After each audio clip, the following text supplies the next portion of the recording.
రైతులకి అలాగే దేవునికి కుడిసిన మీ అందరికీ నా వందనాలు చెల్లిస్తున్నాను. చిన్న ప్రార్థన చేసుకొని వాక్యంని మొదలు పెట్టుకుందాం. పరిశుద్ధ మహోన్నత మీకు వందనాలు స్తుతులు స్తోత్రములు నా తండ్రి దేవ. అయ్యా మీరు మా కోసం చేసినటువంటి సిలువ త్యాగంను గూర్చి నా ప్రభువ, సిలువలో మీరు పలికినటువంటి ప్రభా ఆ మాటల్లో ప్రతి ఒక్క మాటని ప్రభా ఒక్కొక్కరం బోధించుటకు మీరు మాకు ఇచ్చిన కృపను బట్టే నీకు వందనాలు నా తండ్రి. మీరు ఎట్టి బాధ్యతతో ప్రభ భారముతో నా తండ్రి మీరు పలికి ఉన్నారో ప్రభ అది నీ బిడ్డలకు వివరించులాగున నా ప్రభ నీ కృప నీ జ్ఞానము ప్రభ మా అందరికీ దయచేస్తూ వచ్చిన విధానమును బట్టే నీకు వందనాలు నా తండ్రి. అల్పురాలను అయోగ్రాలని ప్రభ నేను బోధిస్తూ ఉండగా ప్రభ నీ బిడ్డలందరూ వినగలిగిన చెవులను గ్రహించే మనసును జీవించే జీవితాలను నీ బిడ్డలకు దయచేయమని ప్రార్థిస్తూ ఉన్నాము నా తండ్రి. మాట్లాడే నన్ను నీ సిలువ చాటున మరుగుపరుచుకొని ప్రభ నీ నామ మహిమార్థమైన మాటలు ఉంచమని వేడుకుంటున్నా తండ్రి. ఈ చిన్ని ప్రార్థన మీ పాద చెంత చేరుస్తున్నా జుడరేసి కురుస్తున్నాము అడిగి వేడుకొని పొందుకొని ఉన్నాం మా పరమ తండ్రి. ఆమె 4వ మాట మనం చూసుకుందాం. మత్తయి సువార్త 27వ అధ్యాయము 45-46 వచనం. 46వ వచనం చదువు. 27-46.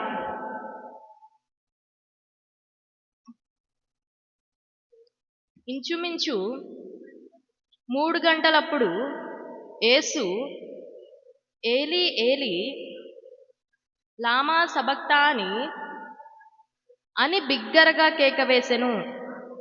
ఆ మాటకు నా దేవా నా దేవా నన్నెందుకు చెయ్యి విడిచితివని అర్థము. ఇక్కడ మనం చూసినట్లయితే ప్రభువారు 3 మాటలు పలికి ఉన్నారండి. ఒకటి తల్లి గురించి, ఒకటి దొంగ గురించి పలికి ఉన్నారు, ఇంకొకటేమో అక్కడ ఎవరైతే సిలువ వేస్తూ ఉన్నారో వాళ్ళ గురించి పలుకుతున్నారు. కానీ ఇక్కడ పలికిన 4వ మాట వచ్చేసి దేవుడు ఏమని చెప్తున్నారు, నా దేవా నన్నెందుకు చెయ్యి విడిచిపెట్టావు. అంటే అప్పటిదాకా ప్రభువారు ప్రతి విషయంలో దేవునికి తోడుగానే ఉన్నారు, ప్రతి విషయంలో నువ్వు ఇలా ఉంటావు అలా చేస్తావని చెప్తూనే ఉన్నారు. కానీ ఈ 4వ విషయంలో ఎందుకు చెయ్యి విడిచావని ప్రభువారు తన తండ్రిని ప్రశ్నిస్తూ ఉన్నారంటే, మనం 45వ వచనం మనం చూసినట్లయితే మధ్యాహ్నము మొదలుకొని 3 గంటల వరకు ఆ దేశం అంతటను చీకటి కమ్మిందంటండి. మొత్తం చీకటి కమ్మింది. మామూలుగా ఇప్పుడు మనం చూసినట్లయితే ఇప్పుడు మనం కూడా సమ్మర్ సీజన్ లోనే ఉన్నాం. 11 నుంచి ఈవినింగ్ 4 వరకు ఎండ మామూలుగా ఉండదు, బయటకు వెళ్ళడానికి మనకి చాలా భయం వేసింది. అట్లాంటిది మిట్ట మధ్యాహ్నం 3 గంటల సమయంలో వెలుతురు లేదు, సన్ లేడు, మొత్తం చీకటి కమ్మినా గానీ అక్కడున్న ప్రజలు ఏమాత్రము వాతావరణంలో చేంజెస్ వస్తున్నాయి, ఎందువలన వస్తున్నాయి, ప్రకృతిలో ఎప్పుడూ కలిగిన విపత్తులు వస్తున్నాయి అని ఎవ్వరూ గమనించట్లేదు, గ్రహించట్లేదు. ఎందుకంటే వారి అక్కడున్న ప్రతి ఒక్కరి యొక్క మెయిన్ రీజన్ ఏంటంటే యేసు ప్రభు వారిని సిలువ వేసేయాల్సిందే, మాకెవ్వరూ వద్దు, అందరూ కావాలి, యేసు ప్రభు వారు మాత్రం వద్దు, ఆ నీతిమంతుడు మాకొద్దు, ఆ మంచి కార్యములు చెప్పేవారు మాకొద్దు, మంచి చేసేవారు మాకొద్దు, యేసు ప్రభు వారిని సిలువ వేసేయండి అని అందరూ వారి కేకలే గెలిచినాయి అని చెప్పేసి మనం ముందు లేఖనాల్లో చూస్తూ ఉంటాం. అంటే ఎంత ఇదిగా అంటే వారు దేనిని కూడా పట్టించుకోకుండా ప్రతిది మొత్తం ఇంకా వాళ్ళ యొక్క మెయిన్ కారణం ఏముందంటే యేసు ప్రభు వారిని సిలువ వేయాల్సిందే, అదే మాకు కావాల్సింది, మాకు ఇంకేమొద్దు, ఆయనను సిలువ వేస్తే చాలు అన్నట్టు.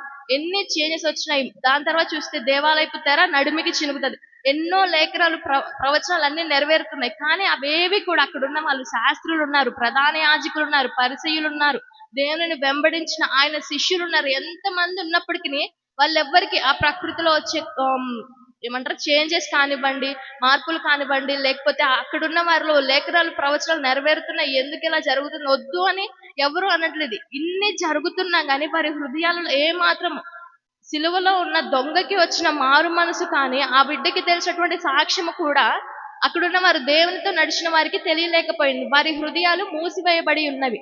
వారు ఎందాకున్న దేవుని సిలువేయమనే చెప్తూ ఉన్నారు. ఇట్టి వారి కోసమా, ఇటు కఠినుల కోసమా, ఇటువంటి ద్రోహుల కోసమా ప్రభువా నీవు నా చెయ్యి విడిచిపెట్టావని ప్రభువారు ఎంతో బాధతో. మనం ఇంగ్లీష్ లో చూసినట్టయితే ఉంటుంది. మార్కు సువార్త 15వ అధ్యాయము 34వ వచనంలో, ఇంగ్లీష్ లో చదవండి ఒకసారి. మార్కు సువార్త 15వ అధ్యాయము 35వ వచనం, 34 15:34లో ఉంటది.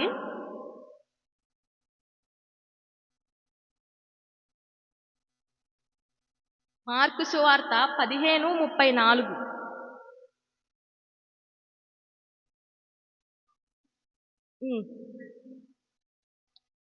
చాలండి. ఇక్కడ మామూలుగా అయితే మత్తయి సువార్తలో బిగ్గరగా కేక వేసిన అని ఉంది, కానీ ఇంగ్లీష్ లో మనం చూసినట్లయితే ఏడ్చాడంటండి. ఎవరి కోసం అండి? మన కోసం. మనము ఆయన చెప్పిన మార్గంలో నడవకుండా మన ఫ్యూచర్ తెలుసు కాబట్టే ప్రభువారు ఆ రోజు క్రైడ్ విత్ లౌడ్ నాయిస్, ఎంత బిగ్గరగా ఏడ్చారు. కేక వేయడం కాదు. ఏడవడం అంటే చిన్న సమస్య వస్తేనే మనము తట్టుకోలేం. అట్లాంటిది సిలువని మన కోసం, దేవుడి కోసం కాదు, లేకపోతే తన పితరులు చేసిన వాటి కోసం కాదు, నా బిడల కోసం తన తండ్రి ఇచ్చిన ఆజ్ఞను, తన చిత్తాన్ని, తన ప్రవచనాల్ని నెరవేర్చడం కోసం తండ్రి ఇచ్చిన బాధ్యతను స్వీకరించి దానిని తుదముట్టించేంత వరకు కూడా ఆ బిడ్డ దేవుడు ఎన్నో బాధలు పడుతూనే ఉన్నాడు. కానీ దేవా నేను చెయ్యలేను ప్రభు అని వెనకడికి వెళ్ళలేదు. అప్పటికి ముమ్మారు ప్రార్థన చేశాడు. దేవా నీ చిత్తం అయితే ఈ గిన్నె నా యొద్ద నుంచి తొలగించు ప్రభు అన్నాడు. కానీ దేవా నేను చెయ్యలేను ప్రభు అని ఒక అడుగు వెనక్కి వేసేస్తుంటే కుమారుడిని తండ్రి వెనక్కి తీసేసేవాడేమో. కానీ కుమారుడు ఎక్కడా కూడా తండ్రికి విధేయత చూపకుండా లేడు. అందును బట్టే సిలువను యాక్సెప్ట్ చేయడానికి కూడా ఆ బిడ్డ ముమ్మారు ప్రార్థించి దేవా నీ చిత్తం అయితే తొలగించమన్నప్పటికీ కూడా తండ్రి నీ చిత్తం అయితే అని అన్నాడు. కానీ నా వల్ల కాదు ప్రభు అన్నాడు. ఎందుకంటే అంత విధేయత కలిగిన వాడై ఉన్నాడు కుమారుడు. ఆమేన్, హల్లెలూయా. మరి మనం కూడా మన జీవితాల్లో దేవునికి తండ్రి ఇచ్చిన మాటలకి, బైబిల్ ప్రకారంగా, దైవ సేవకులు చెప్పే వాక్యం ప్రకారంగా, మనకున్న ఆజ్ఞలు ప్రకారంగా మనము కూడా అంత విధేయత చూపే వారంగా ఉందుముగాక. ఆమేన్, హల్లెలూయా. మనం చూసుకున్నట్లయితే దేవుడు ఎంత విధేయత చూపాడంటే ఫిలిప్పీలకు రాసిన పత్రికలో ఉంటది. ఫిలిప్పీలకు రాసిన పత్రిక 2వ అధ్యాయము 4-5 వచనాల్లో ఉంటది. చూడండి ఒకసారి. ఎంత విధేయతను చూపి ఉన్నాడు. మీలో ప్రతి వాడును సొంత కార్యములను మాత్రమే గాక చూడవలెను, క్రీస్తు యేసునకు కలిగిన మీరును కలిగి ఉండుడి. అండ్ ఇంకొకటి 7వ వచనంలో కూడా చూస్తే మనుష్యుల పోలికగా పుట్టి దాసుని స్వరూపమును ధరించుకొని తన్ను తానే రిక్తునిగా చేసుకొనెను. మరియు ఆయన ఆకారమందు మనుష్యుడిగా కనబడి మరణము పొందునంతగా, అనగా సిలువ మరణము పొందునంతగా విధేయత చూపిన వాడై తన్ను తాను తగ్గించుకొనెను. మరి ఈ దినాల్లో మనం చూసినట్లయితే మనం ఎవరమైనా విధేయత కలిగి మనల్ని మనం తగ్గించుకునే వారంగా ఉన్నామా అండి? కొంచెం మనము చిన్న పిల్లల్ని చూసినా కానీ స్టడీస్ పరంగా ఫస్ట్ క్లాస్ వస్తేనే నేను ఫస్ట్ క్లాస్ రా, నా ఫ్రెండ్షిప్ ని కూడా పక్కనున్న వాళ్ళని ఎవరైనా ఏమంటారు లాస్ట్ బెంచ్ లో కూర్చునే వాళ్ళతో ఫ్రెండ్షిప్ చేయడం కానీ అట్లా ఉండరు. ఇప్పుడున్న జనరేషన్ లో చిన్న పిల్లల దగ్గర నుంచి ప్రతి ఒక్కరు విధేయత అనేది ఎవ్వరికీ లేదండి. ఏదో 90s కిడ్స్ అంటారు కదా, వాళ్ళల్లో ఉన్నంత విధేయత కానివ్వండి, ఆ భయము కానివ్వండి ఇప్పుడున్న జనరేషన్ పిల్లలకి లేవు. కానీ యేసుప్రభు వారు తన తండ్రి చెప్పిన బాధ్యతను నెరవేర్చడానికి ఆ విధేయతను ఎంత మాత్రం సిలువ మరణం పొందడానికైనా యేసుప్రభు వారు మన కోసం తన తండ్రి బాధ్యతను ఒప్పుకున్నాడు. కానీ విధేయతను మాత్రం ఎక్కడా కూడా విడిచిపెట్టలేదు. తను ఎక్కడా కూడా హెచ్చించుకొనలేదు. అన్ని వేళలా తగ్గించుకుని ఉన్నాడు. ఇదే ఎగ్జాంపుల్ మనము మన మూల పితరుడైనటువంటి అబ్రహాం దగ్గర కూడా చూస్తామండి. ఆదికాండం మనం చూసినట్లయితే ఆదికాండము 22వ అధ్యాయములో యేసుప్రభు వారు ఎన్నో వాగ్దానముల ద్వారా ఇస్సాకుని అబ్రహాంకి ఇస్తాడు కదండి. ఎన్ని సంవత్సరాలు, చాలా సంవత్సరాలు అబ్రహాము ఇస్సాకు కోసం వెయిట్ చేస్తున్నాడు. దేవా ఇక ఎలియాజరే కదా నా వారసుడు, నా సంతటికి ఆ బిడ్డే కదా ప్రభు, నాకు ఎన్నుంటే ఏంటి అని అంటే, లేదు నీకు ఎన్నున్నా కానీ నీకు వారసుడిని నేను ఇస్తాను, నీకు సంతానం అనుగ్రహించేవాడు నేను అని చెప్పి మాట్లాడతాడు.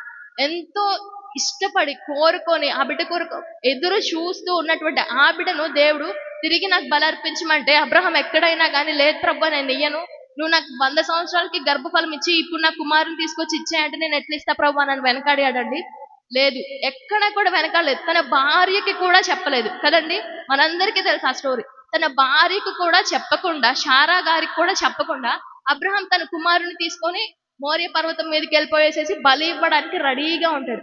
ఆ బలి టైంలో తన కుమారుడు అడుగుతాడు, తండ్రి కట్టెలు ఉన్నాయి, దహన బలు ఉన్నాయి, అన్నీ ఉన్నాయి, కానీ బలి ఇవ్వడానికి గొర్రె పిల్లేదు ప్రభు అంటే తండ్రే చూసుకుంటానంటాడు. మనం చూసినట్లయితే 22వ అధ్యాయము 7వ వచనంలో చూడండి. 22వ అధ్యాయము 7వ వచనం. ఇస్సాకు తన తండ్రి అయిన అబ్రహాముతో నా తండ్రి అని పిలిచెను. అందుకతడు ఏమి నా కుమారుడా అనెను. అప్పుడు అతడు ఉన్నవి గాని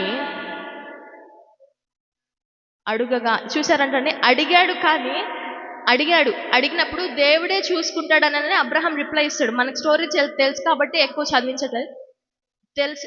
సో అబ్రహాము చూసుకుంటాడు అన్నప్పుడు మరి అక్కడ పెట్టాడు. దాని తర్వాత మనం చూస్తే అబ్రహాము కుమారుని మీదికి కత్తి ఎత్తబోతున్నాడు అని కూడా ఉంటది కింద. కత్తి ఎత్తుతున్నాడు అంటే ఆ పేర్చిన కట్టెల మీద ఇస్సాకు పడుకొని ఉంటాడు కదండి. మరి పడుకోమన్నప్పుడు కూడా ఆ బిడ్డ ఏంటిది తండ్రి నన్నెందుకు పడుకోమంటున్నావని ఒక్క మాట అక్కడ అడుగుండొచ్చు. ఆ బిడ్డని ఏమి 1 to 3 ఇయర్స్ బాబుగా ఉన్నప్పుడు బలి ఇవ్వడానికి వెళ్ళలేదు. నడి వయసుకు వచ్చినప్పుడు యవ్వనుడిగా ఉన్నప్పుడు తీసుకెళ్లి బలి ఇవ్వడానికి వెళ్ళాడు అబ్రహాము. ఆ టైంలో కూడా నా తండ్రి ఇక్కడ పడుకోమన్నాడు. నేను పడుకోవాల్సిందే, నన్ను చంపినా ఏం చేసినా నా తండ్రికే వదిలేస్తున్నా అని చెప్పేసాడని అబ్రహాము కుమారుడు అంత విధేయతను చూపాడు. సో అబ్రహాము కుమారుడైన మనకు విశ్వాసులకు తండ్రి అయిన కుమారుడే అట్టి రీతిగా ఉన్నాడా? మనల్ని సృజించిన మన తండ్రి, తన స్వరూపంలో చేసుకున్న మన తండ్రి యొక్క కుమారుడు ఇంకెంత విధేయతను చూపాడండి. ఆమెన్, హల్లెలూయా. మరి నిజంగా కూడా ఇస్సాకు కానివ్వండి, తన తండ్రి మాటకి విధేయత చూపిన వాడుగా, యేసుక్రీస్తు ప్రభు వారు తన తండ్రికి విధేయత చూపిన వాడుగా ఎట్లయితే జీవించి ఉన్నారో, వారు ఎట్లయితే ప్రతి శ్రమల గుండా వెళ్ళారు, వారి తండ్రులు ఏవైతే శ్రమలు వారికి వస్తాయని చెప్పారో ఆ శ్రమలన్నిటిలో నుంచి వెళ్తూ ఉన్నారు. కానీ ఎక్కడ కూడా వారి విధేయతని కానీ విడిచిపెట్టలేదు, వారి యొక్క తగ్గింపు స్వభావాన్ని విడిచిపెట్టలేదు, మాటలకు లోబడకుండా వారి ఇష్టానుసారంగా జీవించలేదు. మనము కూడా మన పరిస్థితులు, మనం ఏ క్లిష్ట పరిస్థితుల్లో నుంచైనా వెళ్ళొచ్చు. కష్టాలు కానివ్వండి, ఆరోగ్యం కానివ్వండి, ఇరుకులు, ఇబ్బందులు అనేకమైనవి వస్తాయని చెప్పేసి దేవుడే చెప్పి ఉన్నాడు. నన్ను నమ్ముకొని నన్ను వెంబడించి ప్రతి ఒక్కరికి సిలువను ఎత్తుకోవాలని అప్పుడే చెప్పాడు దేవుడు. సిలువను ఎత్తుకోవాలంటే ఏదో చెక్క సిలువ మన భుజాల మీద వేసుకుందామంటే అది సరిపోదండి. సిలువ అంటే ఒక శ్రమలకు సాదృశ్యము, ఇబ్బందులకు సాదృశ్యము, హింసలకు సాదృశ్యం, ఎన్నో విపత్కరమైన పరిస్థితులకి సాదృశ్యం అయి ఉన్నది. అటువంటి సిలువను మనం దినదినము ప్రతిదినము మోసుకోవాలని చెప్పేసి దేవుడు అప్పుడే చెప్పి ఉన్నాడు. మనము వాటన్నిటిని మోస్తూ కూడా ఎక్కడా కూడా విధేయత లేకుండా ఉండకూడదు, దేవునికి దూరమైన వారిగా కూడా ఉండకూడదు, ఎక్కడా లోబడకుండా ఉండకూడదు. మనకు వస్తున్న వాటిని బట్టి మనము దేవునికి దూరం కాకుండా విధేయత చూపుతూ లోబడుతూ మనల్ని తగ్గించుకునే వారంగా ఉందుముగాక. ఆమేన్, హల్లెలూయా. అని ఇంకొకటి ఏంటంటే, రోమీయులకు రాసిన పత్రికలో మనం చూసినట్లయితే, రోమీయులకు రాసిన పత్రిక 8వ అధ్యాయము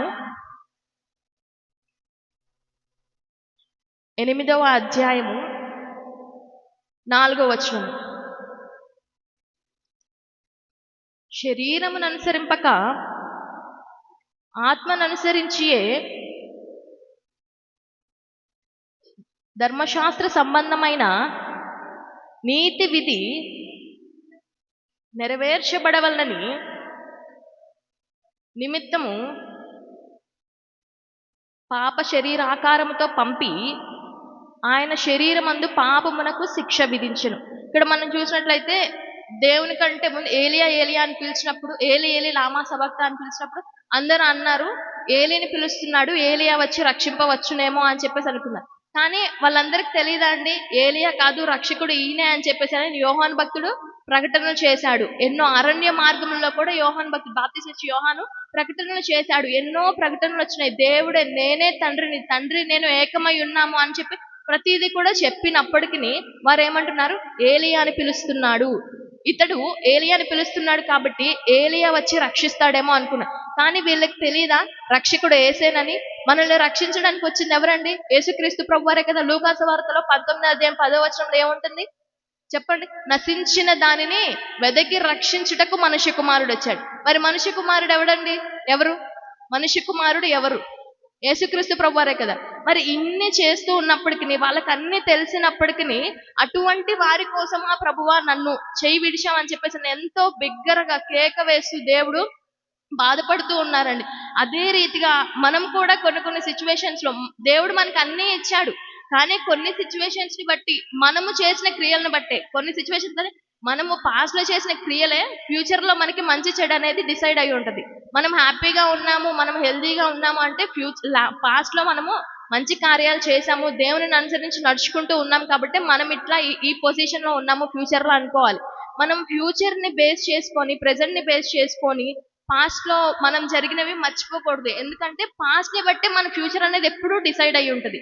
మనం పాస్ట్ లో ఏవైతే చేశామో, మంచి చేశామా, చెడు చేశామా, దేవునికి దగ్గరగా చేశామా, దూరముగా చేశామా అనే దాన్ని బట్టే మన ఫ్యూచర్ అనేది బేస్ అయి ఉంటది కదా. మనము ప్రతి ఒక్కటి కూడా ఎక్కడ దేవుడు నన్ను విడిచిపెట్టాడు అని చెప్పేసి మనము బాధపడకూడదు. దేవుడు ఎక్కడ విడిచిపెట్టాడండి. మనం ఏ స్థితిలో ఉన్నా మనమే దేవునికి దూరంగా ఉంటాం. నిజంగా అందరి సాక్ష్యాలు నా సాక్ష్యం ఎవరైనా అంతే. స్టార్టింగ్ లో బాప్తిజం తీసుకున్నప్పుడే కానివ్వండి, లేకపోతే ఎన్నో సిచ్యువేషన్స్ లో దేవునికి దగ్గరగా ఉన్నట్టే ఉంటాము, నట్టే కానీ నిజంగా ఉండమండి. ఎందుకంటే మనకి తెలుసు మనం ఏ సిచ్యువేషన్ ని ఫేస్ చేస్తున్నాం అనేది. సో ప్రతి సిచ్యువేషన్ ని కూడా మనము దేవా విడిచిపెట్టావు ప్రభా, అసలు నువ్వు మాకు తోడుగా ఉన్నావా అని చెప్పేసి మనము ఎప్పుడు కూడా దేవుని క్వశ్చన్ చేసే అర్హతను మనం లేమండి. ఎందుకంటే మనము విడిచిపెడుతూ ఉన్నాం. మనకి హ్యాపీనెస్ వచ్చేసినప్పుడు దేవునికి దూరం అయిపోయేసేసి, బాధ కలిగినప్పుడు శ్రమ దినమున దేవుని దగ్గరికి వచ్చేసి నువ్వు మమ్మల్ని ఎందుకు విడిచావని క్వశ్చన్ చేయడానికి వీఆర్ నాట్ ఎలిజిబుల్ పర్సన్స్ కదండి. ప్రతి ఒక్కరూ మనం గమనించుకోవాలి. మనం ఏ స్థితిలో ఉన్నా మనము దేవునిని విడిచిపెట్టకుండా జీవించినట్లయితే, మనము ఏ క్లిష్ట పరిస్థితిలో ఉన్నా, ఒకవేళ మనకే మణిపూర్లో జరిగిన సంఘటనలు వచ్చినా దేవుడు మనల్ని చేయి విడిచిపెట్టాడు. ఆమేన్, హల్లెలూయా. కానీ దానికంటే ముందు మనము దేవుని చెయ్యి విడిచిపెట్టని వారంగా ఉందుము గాక. చూసుకున్నట్లయితే పాస్ట్ లో కరోనా సిచ్యువేషన్ లో ఎంతో మంది ఇంట్లో పేరెంట్స్ పిల్లల్ని వదిలిపెట్టేసేసి, కరోనా పేరెంట్స్కి వచ్చిన పిల్లలకి వచ్చిన ఒక రూమ్ లో ఒకళ్ళు ఉన్నారు. ఒక ఫ్యామిలీలో ఏమైందంటే, ఒక బాబుకి కరోనా వచ్చింది. పేరెంట్స్ మదర్ వెళ్ళిపోయి, ఫాదర్, తాత, అమ్మమ్మ, నాయనమ్మ అందరు వెళ్ళిపోయారు. ఆ తండ్రి వెళ్ళిపోతుంటే, డాడీ అన్ని పొజిషన్స్ లో నువ్వు నాకు తోడున్నావు డాడీ, ఈ టైంలో నువ్వు నన్ను వదిలిపెట్టి వెళ్ళిపోతావా అని నన్ను ఆ క్వశ్చన్ అడిగితే, ఆ ఫాదర్ కి ఆన్సర్ ఏమొస్తుందండి? నిజంగా మనమైతే అంత గొప్ప అపాయం నుంచి తప్పించబడి ఇక్కడ సజీవులుగా ఉన్నాం. అది కేవలం ఆయన కృప. ఎందు నిమిత్తం మనల్ని ఇంకనూ బ్రతికించి ఉంచాడా అది దేవునికే తెలుసు, మనకి తప్పితే. కానీ మనం ఆ యొక్క రీజన్ ని తెలుసుకొని ఇప్పటికైనా దేవుడు మనకి ఇంకా ఛాన్సెస్ ఇస్తూనే ఉన్నాడు. ఎక్కడో ఎన్నో అపాయాలు, కరువులు, కాటకాలు, ఖడ్గములు, యుద్ధములు అన్నీ వస్తున్నా కానీ మనల్ని మాత్రం సురక్షితంగా, క్షేమకరంగా, సంతోషంతో, ఆనందంతో, సమృద్ధితో నింపుతూ ఉన్నాడు. మనము కూడా ఆ క్వశ్చన్ అడిగినప్పుడు ఆ ఫాదర్ ఎట్లా బాధపడి ఉంటాడో, ఇక్కడ దేవుడు వీరి కోసం, ఇట్లాంటి వారి కోసం, ఆనాడు యూదుల కోసము, శాస్త్రుల పరిచయాల కోసం అడిగితే, ఈ దినాన్ని దేవుడు మనల్ని అడుగుతున్నారు. ఈ మెసేజ్ బిలీవర్స్ చేస్తూ ఉన్న బిడ్డలు, ఈ వీరి కోసమా నేను దేవా నువ్వు నా చెయ్యి వదిలిపెట్టేసినంటే మనం ఏం సమాధానం చెప్తామండి?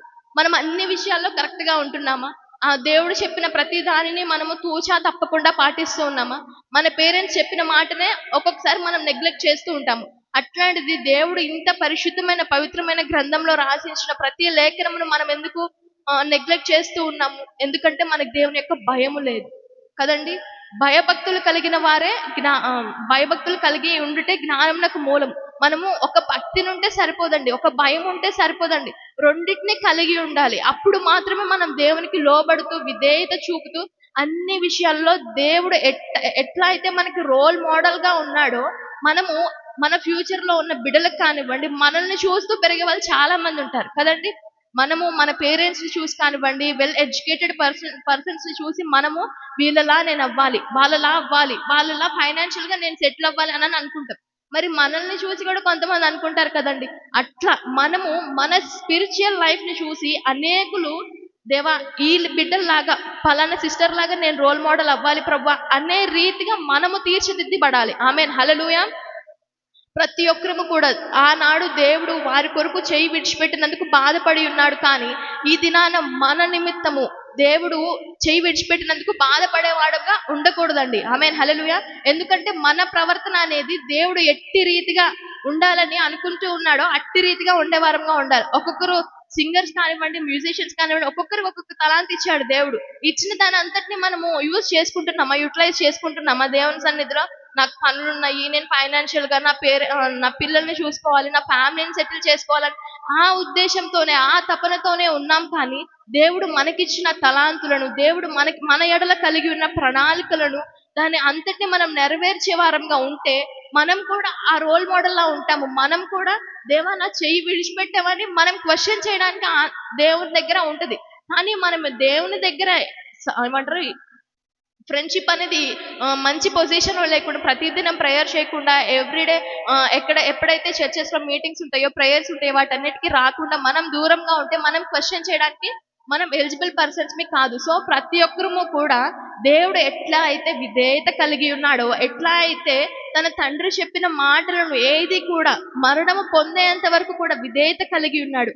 ఇంకేమంటారు, ప్రతిదీ కూడా ఏదైతే దేవుడు కలిగి ఉన్నాడో, దేవుడు ఎట్లయితే మనకి మాదిరి కలిగి ఉన్నాడో, మనము కూడా అనేకులకు మాదిరిగా ఉందుము గాక.